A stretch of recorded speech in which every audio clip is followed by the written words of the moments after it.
સુરેન્દ્રનગરથી સમાચાર તસ્કરો બેફામ બન્યા છે। બે રહેણાંક મકાનોમાં ચોરીને આપ્યો છે અંજામ। 3 બુકાનીધારી શખ્સોએ કરી છે ચોરી।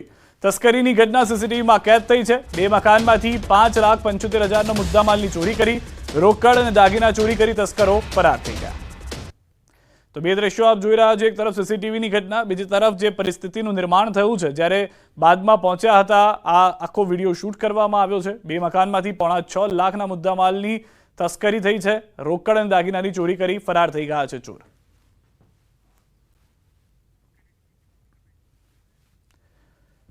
ભાવનગર શહેરના આંબા ચોક ખોજાવાડ નજીક 3 માળનું મકાન ધરાશાયી થયું છે। શહેરના ભીડભાડવાળા વિસ્તારમાં નવું બાંધકામ થઈ રહ્યું હતું એ સમયે આ દુર્ઘટના બની। જોકે સદનસીબે આ બનાવમાં 2 મજૂરો પોતાનો જીવ બચાવીને બહાર આવી ગયા અને એક મહિલાને ઈજા પહોંચી છે, જેને સારવાર માટે હોસ્પિટલમાં ખસેડવામાં આવી।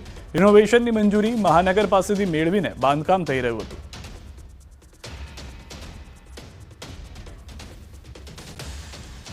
ભરૂચના જાડેશ્વર તપોવન વિદ્યા સંકુલમાં વિદ્યાર્થીનું કરંટ લાગતા મોત નીપજ્યું છે। વિદ્યાર્થીના પિતાએ સંકુલના શિક્ષકો, ટ્રસ્ટીઓ પર કર્યા છે આક્ષેપ। શાળામાં ગણપતિના પંડાલ ખાતે વિદ્યાર્થીઓ ગણેશના સાઉન્ડ માટેની તૈયારીઓ કરી રહ્યા હતા। તેવામાં 20 વર્ષીય પ્રિન્સ પાઠકને સાઉન્ડને વિસ્તાર અડી જવાને કારણે કરંટ લાગતા ઘટના સ્થળે જ મોત નીપજ્યું છે। સાથી વિદ્યાર્થીઓએ કોલેજના પ્રિન્સિપલને જાણ કરતા પ્રિન્સિપલે તેમના પરિવાર તથા પોલીસને જાણ કરતા ઘટના સ્થળે પહોંચી આવ્યા હતા। વિદ્યાર્થીને વધુ તપાસ માટે નજીકની ખાનગી હોસ્પિટલમાં ખસેડાયો છે। આ આખા બનાવને પ્રિન્સિપલના અને જે આચાર્ય હતા તેઓએ પણ વાત સાથે વાલીને કરી હતી। તો આ તરફ પ્રિન્સના પિતાએ 2 જવાબદારો સામે કાયદેસર કાર્યવાહી થવી જોઈએ તેવી માંગ કરી છે।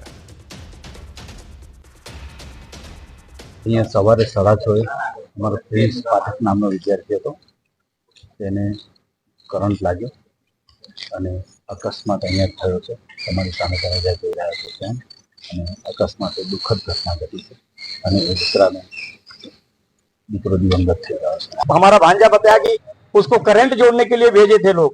सुबह 6 बजे यहाँ संध्या होती है, सारे बच्चे संध्या में गए थे, पूजा करने गए थे। हमारे बच्चे को ये लोग करंट जोड़ने के लिए भेजे थे और करंट लगा, बोल रहे हैं करंट लगने से मरा है। कैसे मरा है हमको नहीं पता है कैसे मरा है, लेकिन एक भी स्कूल का ट्रस्टी, प्रिंसिपल, अध्यापक कोई भी हमको फोन नहीं किया है। મહત્વના અને મોટા સમાચાર। શહેજાદ ખાન પઠાણ ફરી એકવાર એએમસીના વિપક્ષ નેતા બન્યા છે। અમદાવાદ શહેર પ્રમુખ હિંમતસિંહ પટેલે જાહેરાત કરી। તેમણે કહ્યું કે કુલ 18 કોર્પોરેટરોએ ચૂંટણીમાં મતદાન કર્યું હતું, અન્ય 5 કોર્પોરેટરે મતદાન ન કર્યું। તેઓ મતદાન કરવા કોંગ્રેસ કાર્યાલય પહોંચ્યા ન હતા। સ્પષ્ટ બહુમતી સાથે શહેજાદ ખાન પઠાણ ફરી એએમસીના વિપક્ષ નેતા તરીકે યથાવત છે। ગઈકાલે જ મોટી જાહેરાત થઈ હતી અને હવે જાણકારી છે તે પ્રમાણે જાહેરાત સત્તાવાર થઈ ચૂકી છે શહેજાદ ખાન પઠાણના નામની। શહેજાદ ખાન પઠાણ એક જ ઉમેદવાર જે છે સની બાબા એમનું નામ આવ્યું હતું, એમની આજે વરણી કરીને ફરીથી નિયુક્તિ કરવામાં આવે છે। એમના સમર્થનમાં 18 મત મળે છે। પ્રક્રિયા તમે જુઓ ખૂબ સૌહાર્દપૂર્વક બધાએ સારી રીતે થઈ ગઈ છે અને હવે આવનાર જે પ્રજાકીય પ્રશ્નો છે, લોકોના પ્રશ્નોને વાચા આપવા માટે કોંગ્રેસ કટિબદ્ધ છે।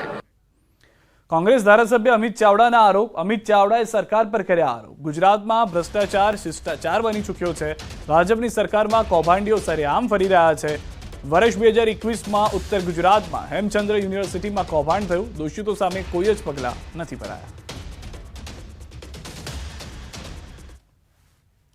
આ કૌભાંડીઓની પાછળ એમના છુપા આશીર્વાદ છે, એમને બચાવવાનો પ્રયત્ન થઈ રહ્યો છે અને જે શિક્ષણનું હિત જોખમાતું હોય, જે વિદ્યાર્થીઓ મહેનત કરે છે એમના ભવિષ્ય સાથે ચેડા થતા હોય, જે કૌભાંડમાં કૌભાંડીઓ સામેનો ગુનો સાબિત થઈ ચૂક્યો હોય, તેમ છતાં એમની સામે કોઈ કાર્યવાહી કરવામાં નથી આવતી।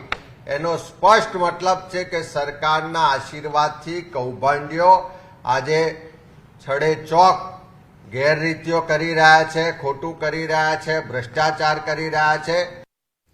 હાલ ગુજરાત સહિત દેશભરમાં ગણેશ ઉત્સવ ચાલી રહ્યો છે, ત્યારે સંસ્કારી નગરી વડોદરામાં ગણેશ ઉત્સવ દરમિયાન કોમી એકલતાની મિસાલ જોવા મળી છે। શહેરના તાંદજા વિસ્તારમાં વર્ષોથી ગણેશજીની વાજતે ગાજતે સ્થાપના કરવામાં આવે છે। તમામ ધર્મના લોકો હર્ષોલ્લાસ સાથે તમામ તહેવારો મનાવે છે। ગણેશ ઉત્સવ માટે મુસ્લિમ પરિવારના સભ્યો ફાળો ઉઘરાવી આયોજકોને આર્થિક સહાય પૂરી પાડે છે અને આ બધા સાથે મળીને ગણેશ પંડાલ તૈયાર કરે છે।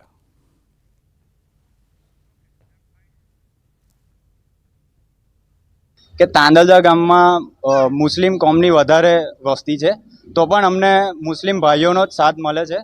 જ્યારે પણ હિન્દુ ધર્મનો કોઈ તહેવાર હોય, અત્યારે ગણેશ ઉત્સવ ચાલે છે, તો ગણેશ ઉત્સવમાં તમે જોઈ શકો તો અમારો ભાઈચારો, એકતા અને અમારી જે કોમી એકતા છે હિન્દુ મુસ્લિમ ભાઈની, એ અહીંયા તમને જોવા મળશે. આ જગ્યા ઉપર જ્યારે ગણપતિનો તહેવાર હોય ત્યારે ગણપતિ બેસાડવામાં આવે છે અને ત્યારબાદ મોહરમનો તહેવાર હોય તો આ જ જગ્યાએ મોહરમ પણ થાય છે. એટલે આ એક જગ્યા એવી છે કે એક અમારા આખા વિસ્તાર માટે અમે બધા એમ કહી શકીએ ભાઈ શાંતિ, એકતા, ભાઈચારાનું આ પ્રતીક છે. અહીંયા કોઈ પણ ધર્મ હોય કે કોઈ પણ તહેવાર હોય, દરેક ધર્મના લોકો ભેગા મળીને એકબીજા સાથે સાથ સહકારથી બનાવે છે. અને આગામી ગણપતિ હોય કે પછી મોહરમનો તહેવાર હોય કે ઈદે મિલાદનો હોય, કોઈ પણ તહેવાર અહીંયા હિન્દુ મુસ્લિમ ભેગા મળીને કરીએ છીએ. અમે દરેક ગણેશ પંડાલોની મુલાકાત લઈ અને આયોજકો સાથે ચર્ચા કરી અને સ્વયંસેવકો હાજર રહે અને રાત્રિ દરમિયાન પોલીસ પેટ્રોલિંગ પણ પંડાલો ઉપર ફરતી રહે અને લોકોને સુખ શાંતિનો અનુભવ થાય, સેફ્ટી ફિલિંગ્સ થાય, એવા તમામ પ્રયત્નો પોલીસ દ્વારા કરવામાં આવી રહ્યા છે. હાલ ગણેશ ઉત્સવ ચાલી રહ્યો છે અને સમગ્ર ગુજરાત સહિત આખા દેશના નાગરિકો ધામધૂમથી આ તહેવાર જે છે તે ઉજવી રહ્યા છે. ત્યારે વડોદરા શહેરની વાત કરીએ તો વડોદરા શહેરને સંસ્કારી નગરીની સાથે સાથે ઉત્સવપ્રિય નગરી પણ કહેવામાં આવે છે. ત્યારે વડોદરાવાસીઓ જે છે તે શાંતિપૂર્ણ માહોલમાં તમામ તહેવારોની ઉજવણી કરી શકે તેવા પ્રકારનું એક વાતાવરણ જે છે તે વડોદરા શહેર પોલીસ દ્વારા ઊભું કરવામાં આવ્યું છે. વડોદરા શહેરની સફર બાદ અત્યારે અમે નવાયાર્ડ વિસ્તારમાં આવી ગયા છે અને નવાયાર્ડ વિસ્તારના દ્રશ્યો જે છે તે તમે જોઈ રહ્યા છો કે પોલીસ જે છે તે સતત પેટ્રોલિંગ કરી રહી છે. પોલીસ અધિકારી જે છે તે લોકો વચ્ચે સતત જઈ રહ્યા છે, ગણેશ પંડાલોની મુલાકાત લઈ રહ્યા છે અને શાંતિપ્રિય માહોલમાં શાંત વાતાવરણ વચ્ચે લોકો જે છે તે તહેવાર ઉજવે અને પોલીસ જે છે તે સતત તેમની સાથે છે. પોલીસ જે છે તે નાગરિકોની સુરક્ષામાં દિવસ હોય કે રાત તૈનાત છે તેવો એક સંદેશો જે છે તે પોલીસના જવાનો અને અધિકારીઓ આપી રહ્યા છે. એટલે ટૂંકમાં વડોદરા શહેરની મેં કીધું પ્રમાણે કે સંસ્કારી નગરી તો છે જ, પરંતુ સાથે સાથે ઉત્સવપ્રિય પણ નગરી છે.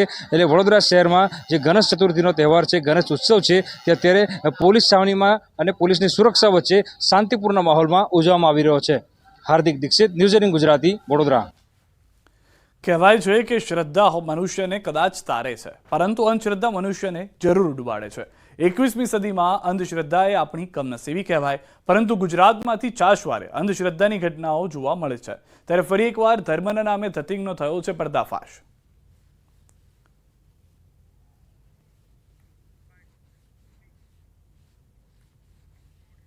અને માલતીબેને જેના ઘર પછવાડે જે ધૂણીને છે 1.5 ફૂટના અંતરે જે શિવલિંગની મૂર્તિ કાઢી છે, એ ખરેખર આમ જોઈએ તો ધતિંગ કહેવાય. અને આ લોકોને અંધશ્રદ્ધામાં ભરમાવાની એક એની ખોટી ધતિંગ લીલા છે. ખરેખર તો આવું કાયદાકીય દ્રષ્ટિએ આવું ન કરવું જોઈએ. વિડીયોમાં જોઈ શકાય છે કે એક મહિલા ધૂણતી આસપાસના લોકોને જમીન ખોદવાનું કહી રહી છે. જમીન ખોદતા માત્ર 1.5 ફૂટ નીચે શિવલિંગ મળી આવ્યું, જે બાદ મહિલા સ્થાનિકોને અહીં મોટું મંદિર બનાવવા કહી રહી છે. મહિલા માલતીબેન અરજણભાઈ ભુવાએ પોતાની 7 વર્ષથી સપનું આવતો હોવાનો દાવો કર્યો અને તે મુજબ ઘરની પાછળના ભાગે સરકારી જમીનની અંદર શિવલિંગ હોવાનો દાવો કરતા છેલ્લા કેટલાય મહિનાથી તેમણે ધૂણવાનું ચાલુ કર્યું. 5 દિવસ પહેલા તેમના ઘરની પાછળના ભાગે મહિલાએ બતાવેલા સ્થળ પર ખોદકામ કરતા માત્ર 1.5 ફૂટ નીચે શિવલિંગ મળી આવ્યું. આ પછી ત્યાં મંદિર બનાવવાની પણ તેમણે વાત કરી હતી અને સમગ્ર ઘટનાનો વિડીયો વાયરલ થયો હતો. જે સમગ્ર ઘટના મુદ્દે વિજ્ઞાન જાથાને ફરિયાદ મળતા તેઓએ અમરેલી તાલુકા પોલીસ સાથે તેમજ અગ્રણીઓને સાથે રાખી ષડયંત્ર રચનારી આ ઢોંગી મહિલાને કાયદાનું ભાન કરાવ્યું. માલતીબેન અરજણભાઈ ભુવા કે જેઓને 7 વર્ષ પહેલા સ્વપ્નમાં આવ્યું કે ભાઈ મહાદેવ મારા વિસ્તારમાં છે, એવું સ્વપ્ન આવ્યું. આ બધું વિજ્ઞાન જાથા દિંડક સમજે છે.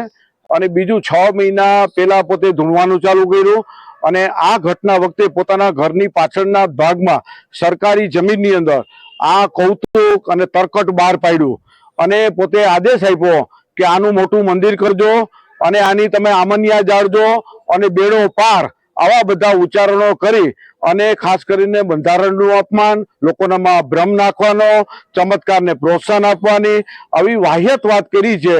અને આ વાહિયાત વાતની પોતે આજે રૂબરૂ આવતા એને કબૂલાત પણ આપી દીધી છે, માફી પણ માંગી છે, ભ્રમ ફેલા માથી ધૂણવાનું કાયમી બંધની પણ જાહેરાત કરી છે. સમાચારોમાં અત્યારે બસ આટલું.